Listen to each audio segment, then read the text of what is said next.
Hey there to our automotive enthusiast friends all around the great big pineapple we call the planet Earth. You did it once again, and hopefully it worked.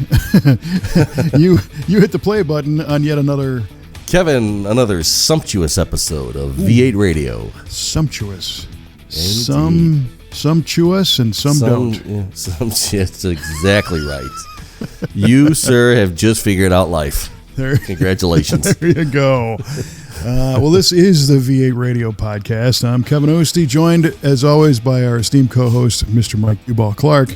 And the reason why I said it may have worked is Spotify got mad at our podcast feed, our RSS feed that goes to them that they send out because of a software update on my end, and it tweaked something and they bumped us. So hopefully we're back on Spotify. Everything else stayed the same. I think Spotify was jealous of our RSS feed. We were getting too big.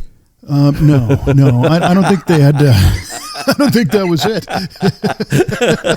As a matter of fact, no, sir. No, I think they couldn't afford to keep us only because I think they just signed Joe Rogan to another $255 million deal. Good heavens. I know.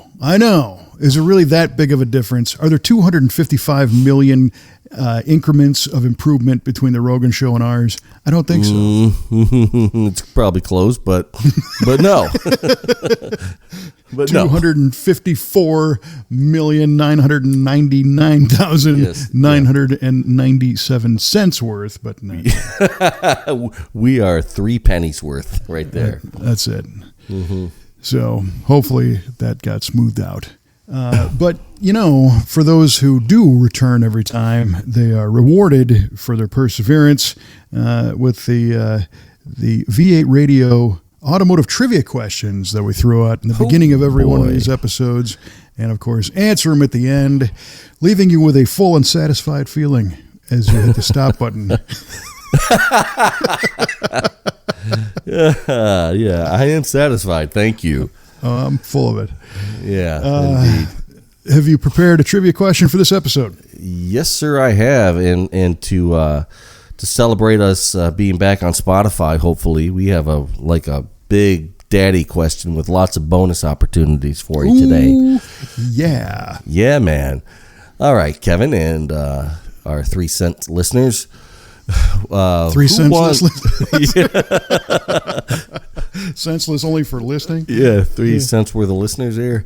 Who won the first auto race in America? And as a bonus, where was it held? And then another bonus. What year was it held? Who won the first auto race in America? Really? Really? This is what you're going to do to me now. After all the technical difficulty, after getting booted off of Spotify, man. I'm just going to blindside you. Hey, it could be I got Corvette trivia. Do you want some Corvette trivia? Right out of the gate with that one. Okay, well, do I get a bonus if I know where America is? Maybe. First auto race, I'm going to say somewhere around 1889, 1890, 91. No, it's got to be newer than that. Because Benz first did his thing in 1886 or something. So something like that, yeah.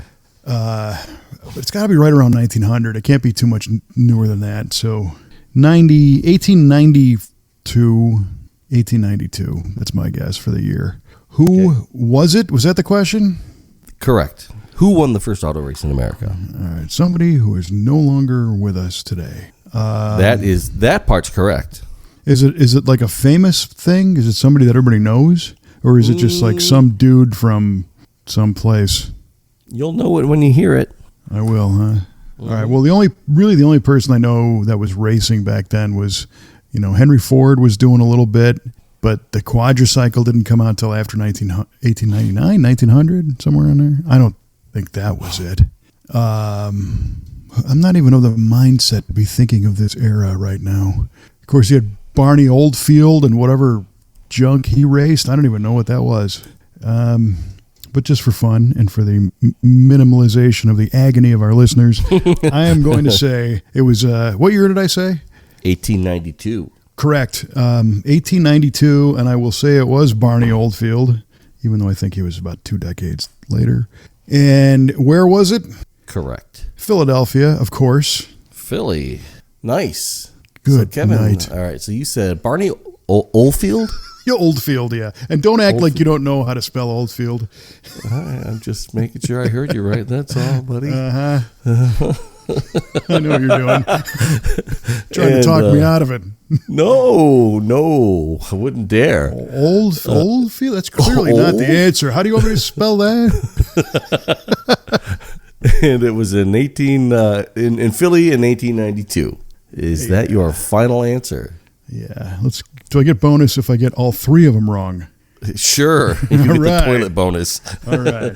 Remember within the last episode we talked about whiz? You get the whiz. I do. Yeah, we'll get the whiz. Yeah. The Wizard of Loss. The Whiz Award.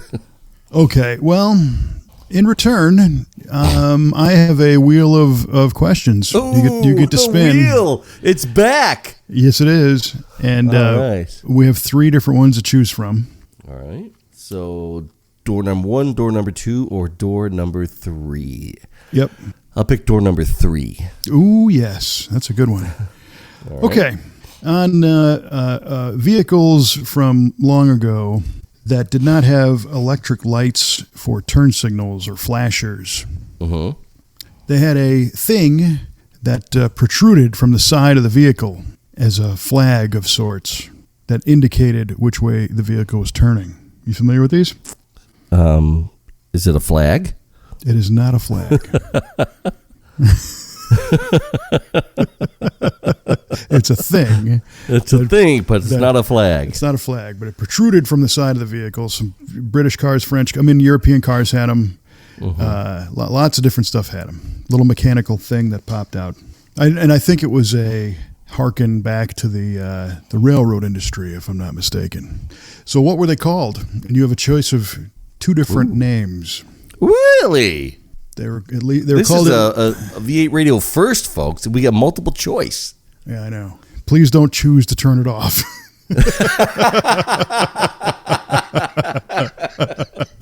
the grand prize. We're all winners now. Click. Okay. What do you got? You said I have a choice of 2 things. Yeah, you can guess 2 different ways and get it right. Oh. You think it's multiple choice? Yeah, that's that's the way you framed it. No. No. All right. There's 2 different acceptable correct answers. How about that? Okay. Okay, well, I will say I'll go with the obvious route and say it was called a turn signal.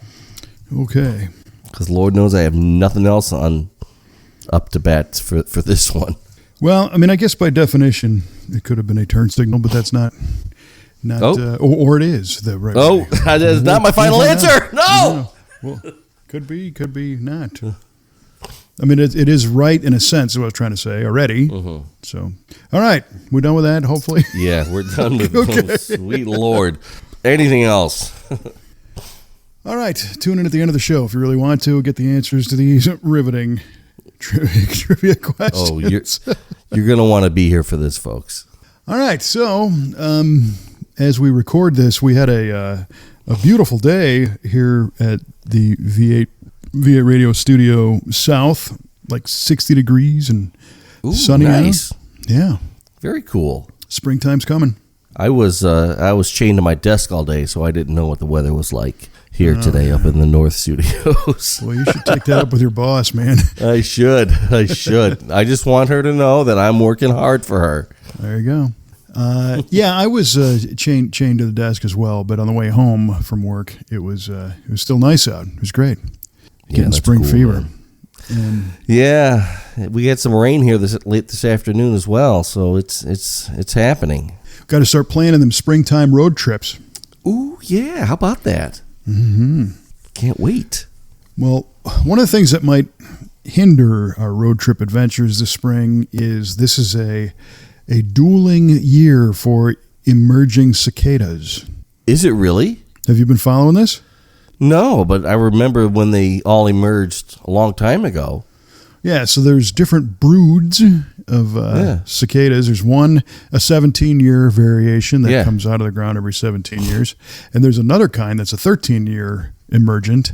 And they're both on schedule to come out at the same time this year. Oh, man, it's going to be mayhem. Satacopolis. Apocalypse Okay. Okay. Put the drink down. You're done. Cicada apocalypse. That's what I'm going for. Apocalypse. Okay. So I remember. That means, sorry. Go ahead. I remember 17 years ago when the cicadas all came out. My wife and we had our kids. We just had Grace at the time. Abby wasn't quite born yet, and we went to see some friends of ours, and we got out of our car, and it was like a jet engine going off right in your ear. It was unbelievable. I mean, when it's not happening, you hear cicadas sometimes, and it's kind of cool sounding, but this was unbelievably loud. It almost scared me. Well, so from what I gather, the end of May, and possibly end of April and through May and the beginning of June is when this is all supposed to hit the fan. So if our, an upcoming episode of the V8 Radio podcast is blaringly loud with jet engine sounds, it's because it's happening, and we can't mute them, unfortunately. Right. They also leave all kinds of crud everywhere because they come out of the ground, they do their thing, they die right where they sit, and then, we're already seeing the stories of remember back in 1990 when they came out and everybody was shoveling them with snow shovels, and they're talking 50,000 to $1.5 million per acre. Oh, gee whiz. Yeah, it's a lot of bugs. That is a lot of bugs. Where I grew up in Ohio, we would have to deal with these mayflies, and they would swarm every so often, and they had a 24-hour lifespan, and there's people just using push brooms to sweep them all up when they would just die everywhere. It was like piles and piles of these dead mayflies everywhere. Yeah, and that always, was kind of intriguing to me that something has a 24-hour lifespan. Mm-hmm. You get a lot done in 24 hours. Well, I remember reading it used to say the adult mayfly has a 24. So does it take one day to grow up and then another day to be an adult? Maybe. Or is the whole thing, I don't know. Yeah. But getting back to the point of this show. Oh, man. Are we sideways or what? I know. I'm sorry. It's just one of those days, man. Yeah. Make sure you stock up on, washer squirter for the cicadas coming up this year because it's going to be ridiculous. But I did get a little additional taste of spring fever last weekend out at the Grand National Roadster Show in Pomona, in California. Oh, yeah, man. Which was killer. I bet. That's a bucket list item for sure. That show was so good this year. It kind of blows my mind. We didn't intend on going. Not that there was any reason not to. It was just, you and I have talked before that I'm trying to curtail my travel a little bit this year because I got a lot of stuff to do. And I was in Denver the weekend before, and on the airplane going to Denver, I thought, hey, you know what? We should just go to California next week. And part of that was because we're possibly looking at changing a supplier in the shop. And some of the people associated with the other company were going to be at this event. Mm-hmm. And I thought, hey, you know what? It might be kind of cool to go talk to them. And our painter, Jeff, has never been to that event. And there's great cars to look at and some tech people out there as well. So I talked to Kelly and I said, why don't we see if Jeff wants to go? And Kelly, of course, was up for it. And the SEMA HRIA had an educational thing going on out there. So she's like, I can work that. And, I can do whatever I was going to do and everybody could go out and have a good time. And so that's what we did. And we flew out on a Thursday and completely immersed ourselves in the Southern California, hot rod culture, deeper than when you dunk a dirty quadrajet in the cleaning solution. I mean, we went all in all the way real fast. Nice. So Thursday night we got off the plane. We went straight to In-N-Out Burger, which was nice. Mm-hmm. Which, by the way, these people that put, if you put a picture of In-N-Out Burger up on Facebook, and you always get that one guy, "Well, it's overrated, man. It's not that great, man." I don't care if you don't think it's that great. Really. I'm sharing this because there are people that like In-N-Out Burger and go, "Oh, right on. Yeah, that reminds me how I enjoy that." It's not a competition. It's not a question saying, "Hey, please enlighten me with your opinion of the world's best burger so I can drop what I'm doing and travel across the world to go sample that on your recommendation." That's not what it's about. Because your opinion means that much to me. Right. If I was asking, "Hey, what's the best burger in the world?" Well, then tell me. You're right. Right. I digress. We enjoyed our In-N-Out Burger. We like them. They also support racing and lots of hot rod stuff, so that's cool. Mm-hmm. Then we basically snuck into the Grand National Roadster Show for setup day and ended up chatting with a whole bunch of people right out of the box.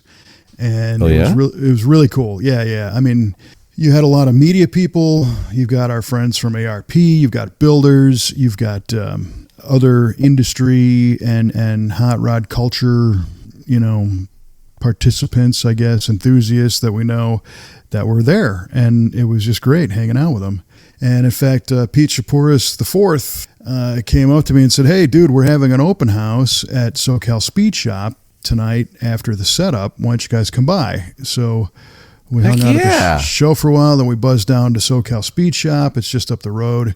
And they're in a new facility that had a big garage space in the back, all kinds of Deuce Roadsters. The Lime Fire was there, all the way on up to some of the more recent Roadsters they built.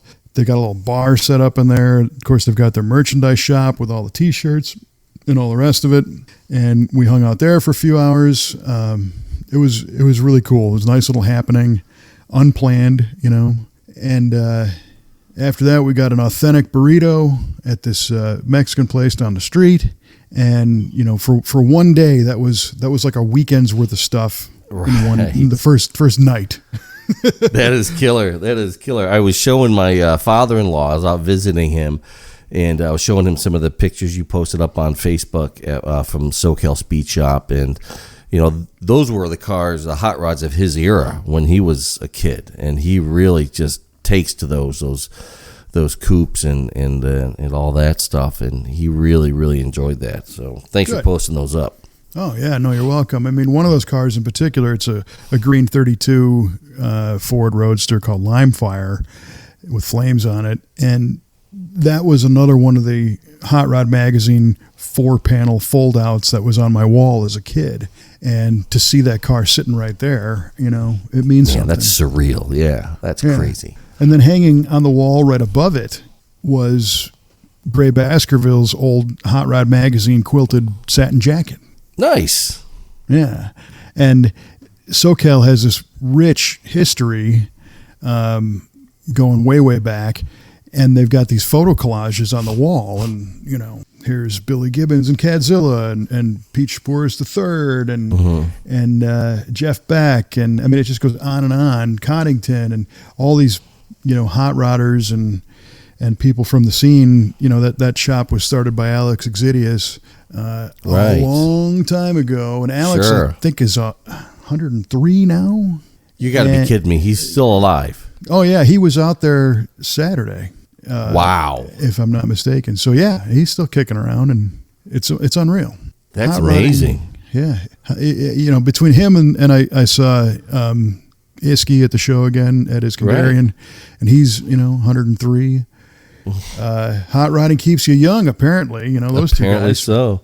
Mm-hmm. Yeah, I'm sure Gene Winfield, another one. Gene Winfield would agree.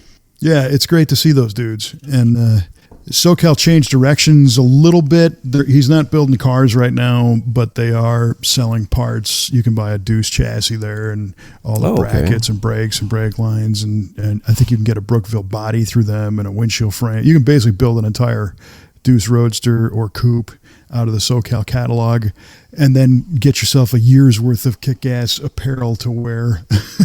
Yeah, heck yeah. And go drive it around. So I recommend doing that. It's cool. Right on, man. So then Friday we woke up and zipped over to the Lions Automobilia Foundation, which is basically a museum dedicated to the old Lions Dragway and a lot of other things, automotive. And it was unbelievable. It was phenomenal. Yeah? Oh my gosh, it was dynamite. Huh. And I've been to a lot of museums and collections and whatnot, but what these guys have done that is really top notch is the guy behind it. His name is Rick Lorenzen, and he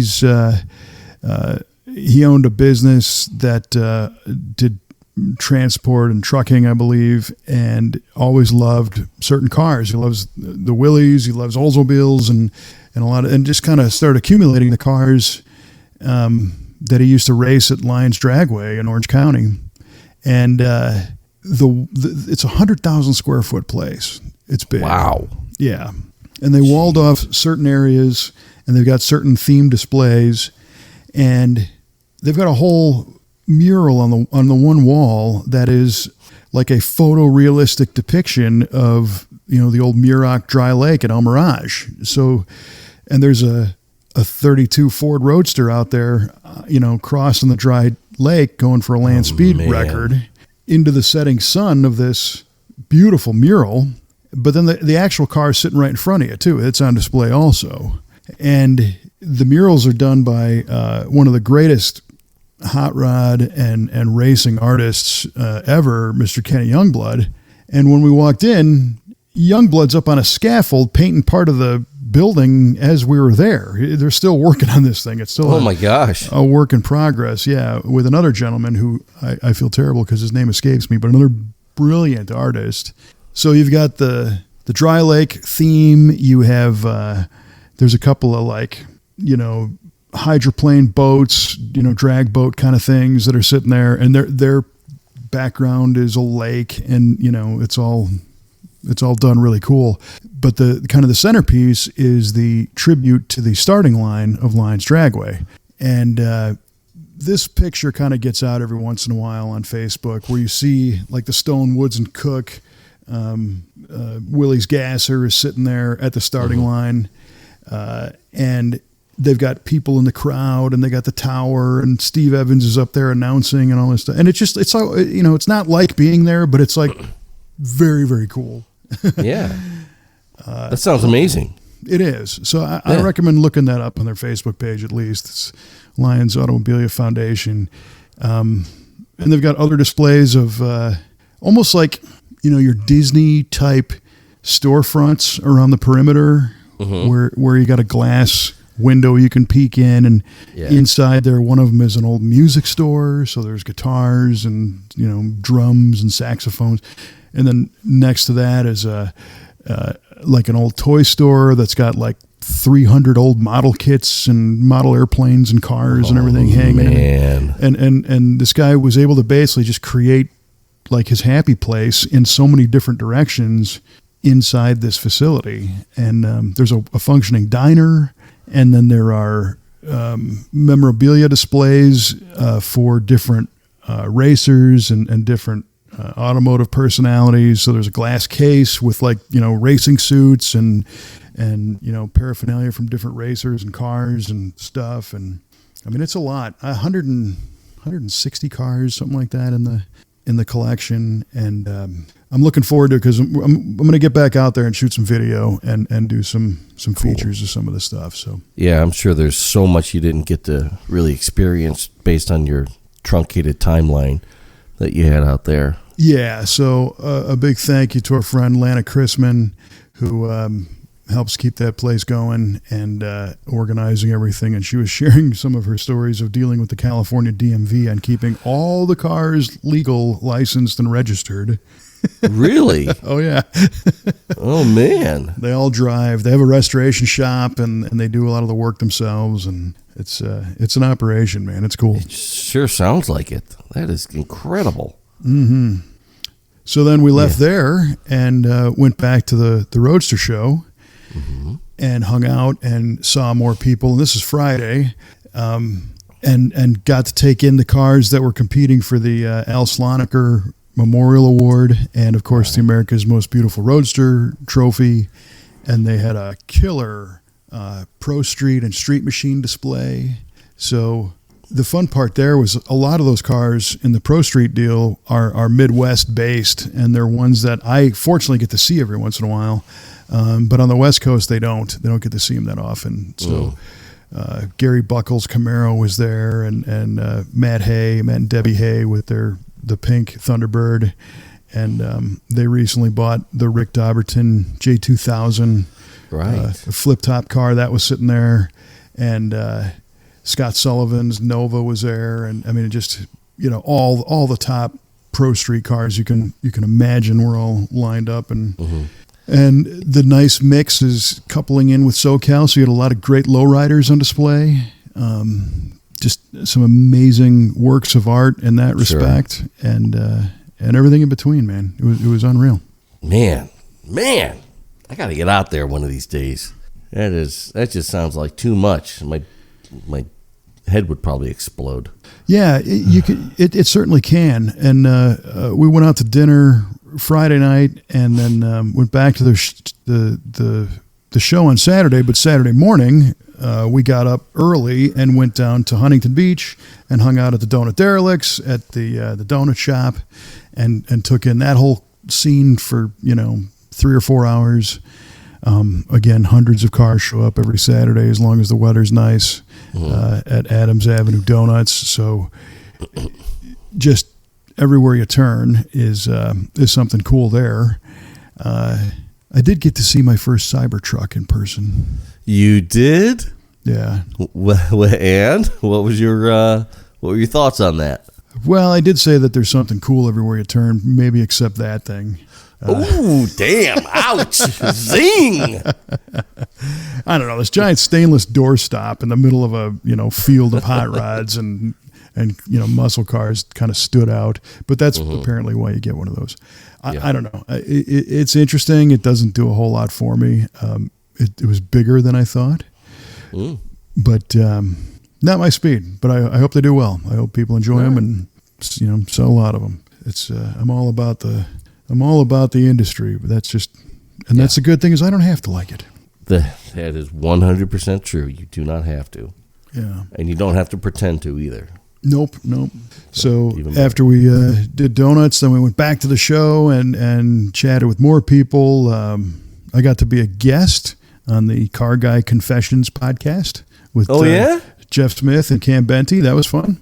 Oh, Cam Benty's awesome. I like that guy. Yeah, both those guys are, and Strope is the third part of that experience. But he was one of the judges at the Grand National, so he was unable to fulfill his duties as podcast personality. So I see. They slipped me in for that one, and that was a lot of fun catching up with those guys. Good deal. Yeah, used to work with both of them. Yes, at you some did. Point, and that was a lot of fun.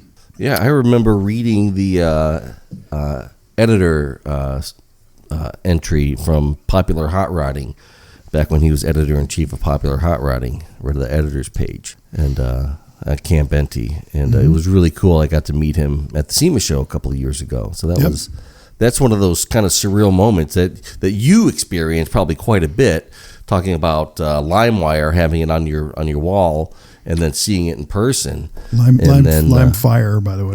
God, that's America. LimeWire was the service used to steal MP3s on. Like you, it's been a long day, sir. It's all good. I apologize to the LimeFire people. But you know what I'm getting at. I was right there with you.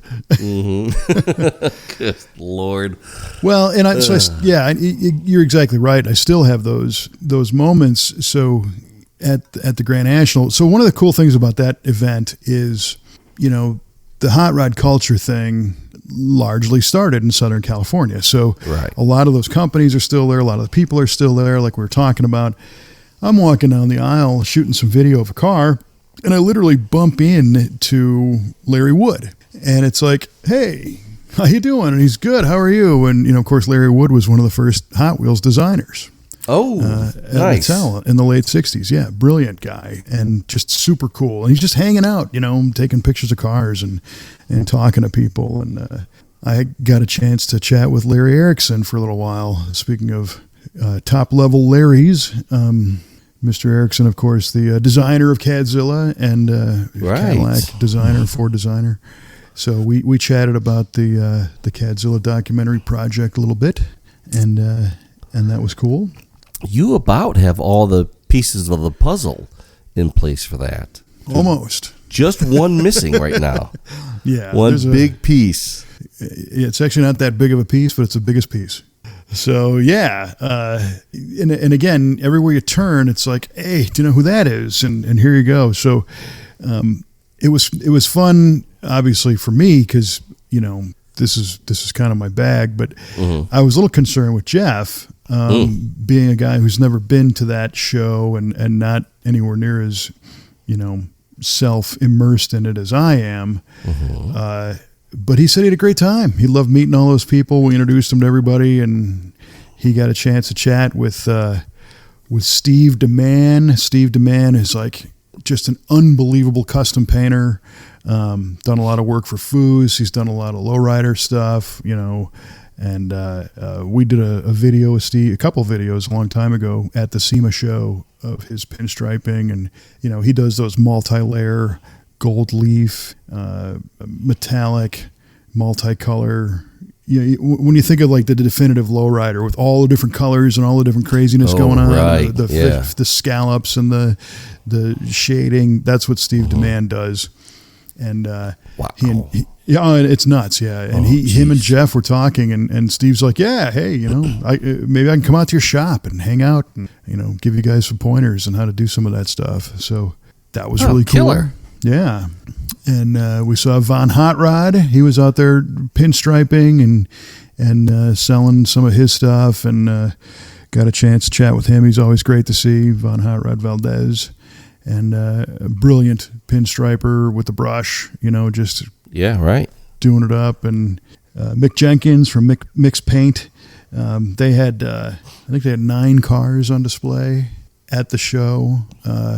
So he's the guy that repainted Cadzilla when it needed a freshen up, but he's got AMBR winners and the whole thing. And again, him and Jeff chatted about different ways of doing things, and so I think Jeff really enjoyed it. He told me he did, and I don't know. I don't see how you wouldn't. Right? Can you imagine? This is kind of a drag, man. I'm really bummed you brought me out here. I wouldn't have thought that so much as, okay, gee, do we have to stand here while Osty chats with somebody else again for another half an hour or whatever? Well, it's hard for you to get through a show field without somebody coming up to you multiple times.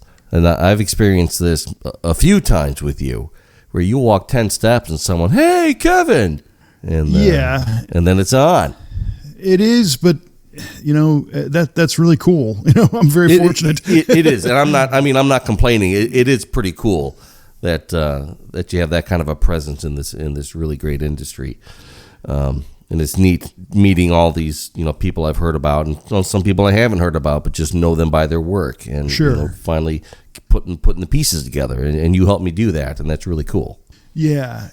Well, I appreciate that. I mean, again, the opportunity to, be friends with a lot of these people that are just insanely talented or creative or just great at what they do. So Troy Trepanier was there and chatted with him for a while, and of course the people in his entourage, Moose and Adam Banks, who is a fabricator in Troy's shop that is just otherworldly with talent and such a great guy. Just to again walk from display to display and know somebody and make that connection and have that reunion. Alan Johnson's Hot Rods, and Troy Ladd from Hollywood Hot Rods, and Bill Ganal with South City Customs, and it just goes, just down the row, on and on and on. That's killer.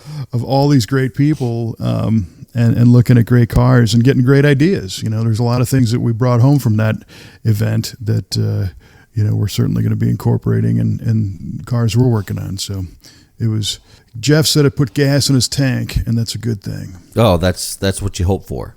Yeah. You can't ask for more than that. I wish we had the ability to bring everybody out from the whole shop at once. But we understand the importance of that kind of stuff, so we're trying to strategize a few other different events and just go do those type of getaways here and there. But again, that one in particular is kind of a volcano of activity. The Triple Crown's another one for sure. Right. In September. There's a bunch of them, but it was great. Yeah, so, there's a lot of events going on this year. There really are. And Saturday evening, we went out to dinner again with another builder, Carl from Garrett's Hot Rods. He's in Ohio. He had 2 cars out there. He's involved with the SEMA HRIA, and him and Kelly worked together on some stuff, and just had a grand old time. Sunday morning, we took off at 8:30 in the morning, I think, and as we were leaving the Long Beach airport, it was raining on the tail of the plane, but not the nose. We were just man. We were just like, you just missed the Pineapple Express, huh? Yeah. Oh, man. That's lucky. I feel bad for our friends in Southern California and up and down the coast who are getting a lot of rain right now. Yes, they are. And even more inland, I think, what was it? The Phoenix area, I think, was getting a lot of rain. Yeah, it's coming inward. Yeah. So I saw a lot of pictures of people loading cars after the show with these disposable plastic covers. It's like the equivalent of a car hairnet thing, that a food service preparer wears. Yes. The lunch lady hat. Yeah, the lunch lady hat. And we get those. They're nice. You get a car that's just going to be in for a little bit. It's not designed to protect something forever, but they're like, I don't know, $10-12 or something. You slap that on there, but people were using those to load and try and keep these beautiful machines from getting completely soaked. Oh man, that's a bummer. Yeah. I think that kind of thing can happen, but at the McCacken show, but you can load inside, can't you? Yes. Yeah. Thank God for that. Yeah, for sure. And you mentioned McCacken. So at one point, I'm standing there over the weekend talking with Bob Ashton from the McCacken show. He was out there. Oh, cool. And talking about some plans for November. And I met with John Buck and Kevin Doyle, who run the Grand National Roadster Show, about some ideas and stuff there. And then I was on the phone with Gary Case from the Triple Crown. Gary, awesome. Yeah, and I had a few communications with Jonathan Moore over at the Bonnie Air events, and all at the same time. And then at least 10 times people came to me over the weekend and asked me very event-specific questions, thinking that I worked there. Really? Yeah. No, I'm sorry. I don't know where the men's room is. I'm sorry. Pretty close. I mean, one dude comes up and he's holding this piece of paper and he's like, "Oh, I parked my car over there and I lost the other half of the form, and are they going to kick me out?" And I'm like, "I'm sorry, what?" He was the first guy that asked me anything, and then I realized, I'm like, "Oh, you think I work here? Oh, okay. No, you want to talk to that guy over there," and I'd steer him in the right direction. But It was just kind of funny that doing a lot of these events, I become, I guess, guilt by association, which not a bad thing. No, not a bad thing at all. They recognize you, like, he's got to know what he's doing. That's an industry guy. I'm looking at one right there. Right. I saw that guy at SEMA. He's got to know something about this. Exactly. He's plugged into everything. Yeah. Apparently I got my finger stuck in the plug of a lot of stuff, so that's good. Yeah. You're like the guy that happens to wear a blue shirt when he walks into Walmart and everyone thinks you work there. maybe that's what it was. Maybe. That's a great idea. I should do that. Mm-hmm. The eggs are over on aisle 5, lady. Yeah, I want to feel important. I'll go put on a Walmart suit. There you go. hang out in aisle 3. Yeah. Well, yeah, everyone will flock to you.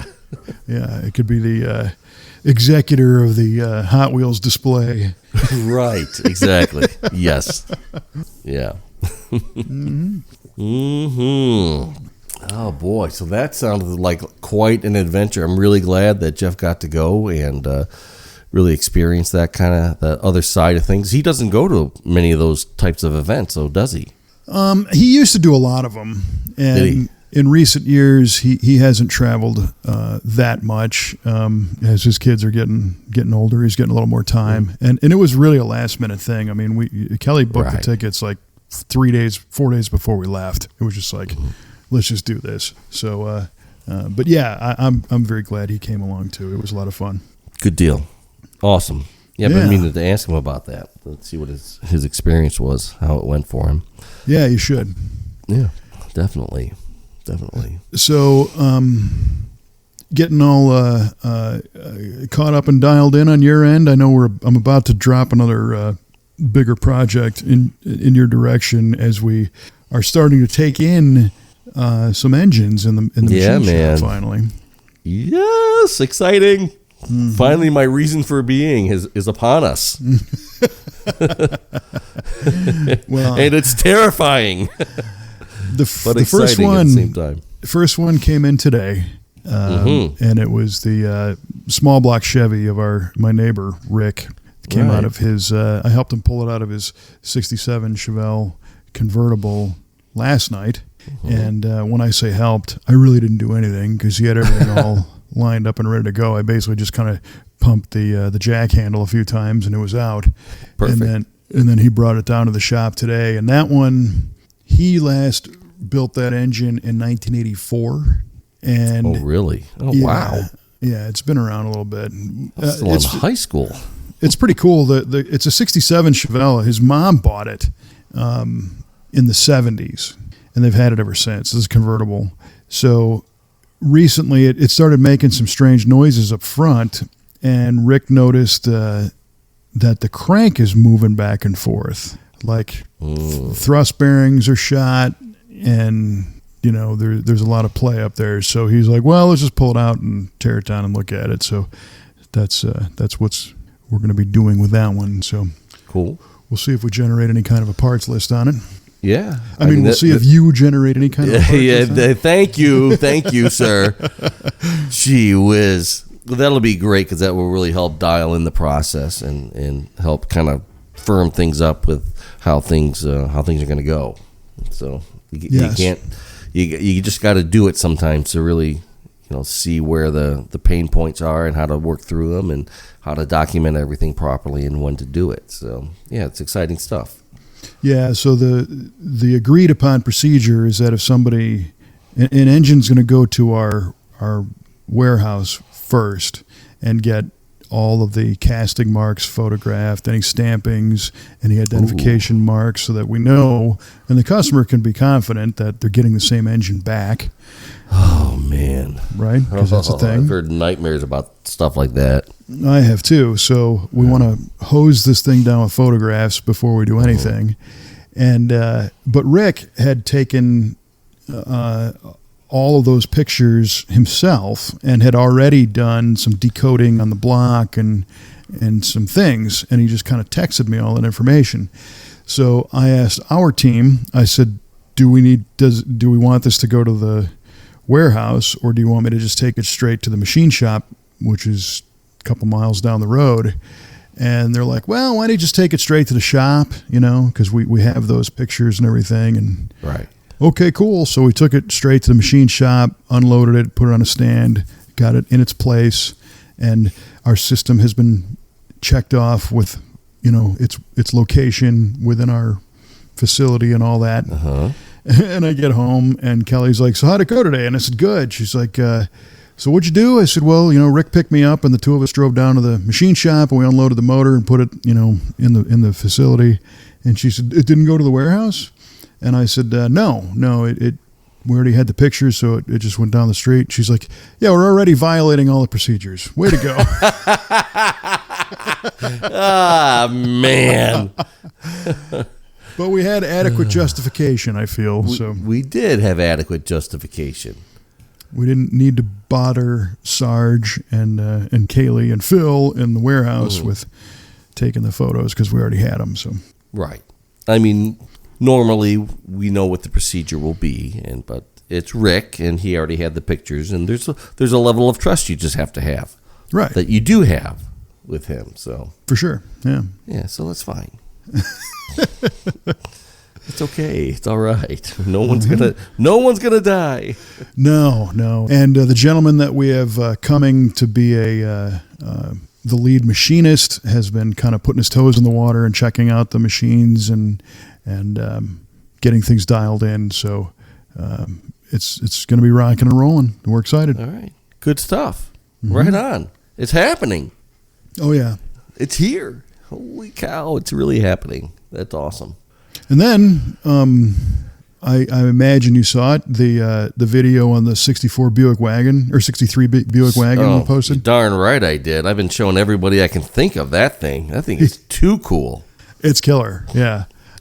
So it's on the V8 TV YouTube channel and our Facebook page. We just brought this 63 Buick wagon in. It's a LeSabre, so it's a 3-port hole and not a 4-port. Not a 4 Ventaport, yeah. And it's a 401 nailhead. Very interesting kind of resto mod because it's got Fiatech fuel injection on it and an aftermarket cruise control. But it's a bucket seat wagon, and the seats are original Buick buckets, but he put those in, or somebody put them in. They didn't come with the car. Oh, really? But they're Buick stuff. So somebody transplanted them from a 2-door into the wagon. So they look, 100% like they belong. Right. I thought they did. And a tilt column too. And I don't know if the column came with the car or not, but it's an original tilt column. And then it's got a disc brake upgrade and ignition and cooling. But other than that, it's a big old straight, super cool Buick station wagon. It just oozes cool. I was talking to my buddy Randy, and he saw the video that you put out on the Facebooks, and he says that thing looks really cool. When did you get done with it? I was like, dude, we just took that in. That thing's getting stripped down for paint. Yep. He's like, you're kidding me. I thought that was all done. That looks so nice. I'm like, yeah, I know. Nicer than any car I own, for Pete's sake. Just wait. It's going to look even nicer. Yeah. We started tearing it down, and it's not going to be a giant project. It's basically going to be a repaint, and in our shop, we got to kind of walk the line because when you start to disassemble something and start to strip paint, this is where you find all the secrets. And we joke about that's how it ends up off the frame. As customers are like, well, we got to fix that, and we got to fix that, and then these projects can grow. So, we've had conversations of like, can we just do a repaint? Are we capable? And when I mean capable, I'm not talking about the physical ability to do it. Right. Are we capable of sticking to a lesser plan than doing the whole car? So the term we're using is basically pinch weld to pinch weld. So the bottom of the pinch weld on the rocker panel up over the top of the car to the other side of the pinch weld. Oh, okay. Can we just disassemble, take and do it nice, take the trim off and the glass out, the rubber weather strip, take the interior out and everything, but not have to do everything underneath. And part of that rubs me the wrong way because it's like, yeah, but then you're gonna have this really nice top side, and what if there's some unsightliness on the chassis, or you need some rubber replaced down there. So the mechanics have to work. But there's certainly a lot of cars out there that didn't get the frame done, didn't come off the frame, but were solid enough to where you could respray it and maybe even change the color or whatever, and they look dynamite.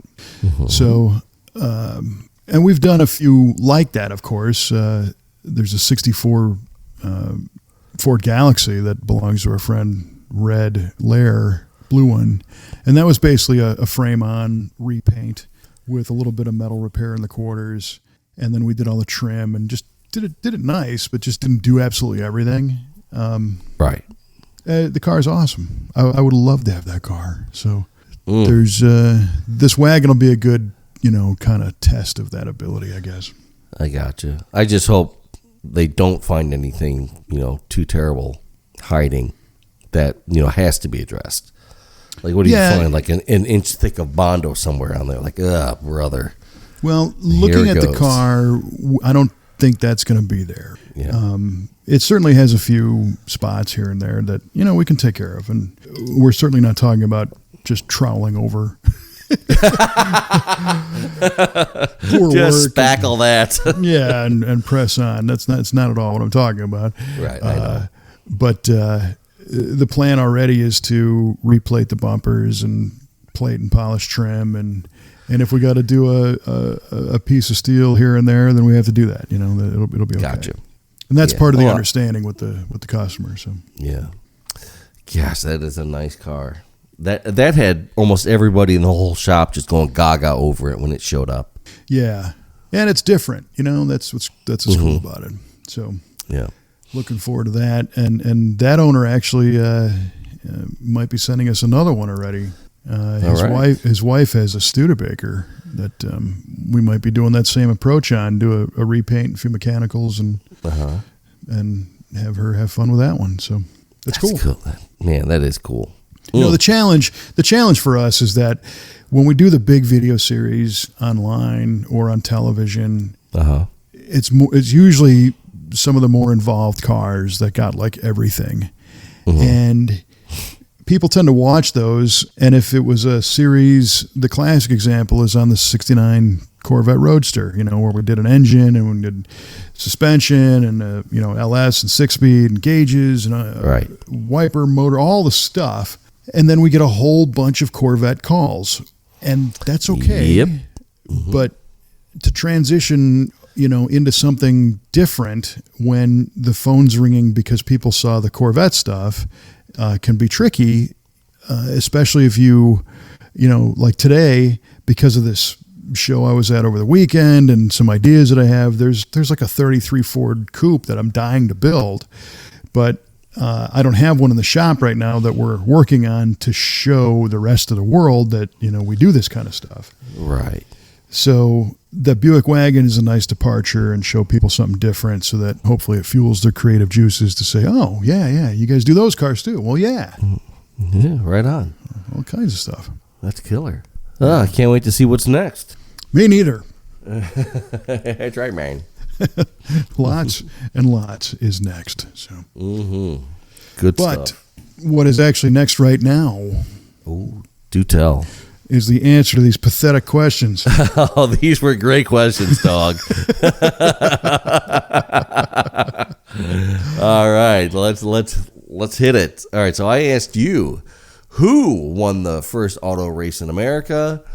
And as a bonus, I asked where it was held and then what year was it held. And it probably wasn't even an American now that I listened to what you're asking. But you go ahead. You just go ahead. Kevin said Barney Oldfield in Philly in 1892. Well, I'm sorry to say, sir, that those all three are not correct. Nice. I'll tell you where it was held. It was held in Chicago. And it was held in the year 1895. Close. And it was close. That wasn't bad. But the man who won it, Mr. Frank Duryea. Boom! I told you I had a third one I was going to hit you with. Gee. Bam! Mr. Frank Duryea on a Duryea motorized wagon. I know. And you can't help but take it. You got to take it. I'm taking it. I'm taking it. All right. I know. And then you're going to give it back next time. I know that's right. He crossed my mind. And I think that's why I said Philly, because isn't his like big downhill race or something? Isn't he known for being somewhere in Pennsylvania or something? Maybe. Yardley would probably know. He's the one who got me on all this Duryea trivia in the first place. Yeah, well, hopefully that's all behind us now. It is. That was the last bit of Duryea trivia. We're not accepting any more. More. The window's closed. chapter is behind us. Oh, yes. Just say no way to Duryea. Well, that was great. Thanks. Yeah, fun.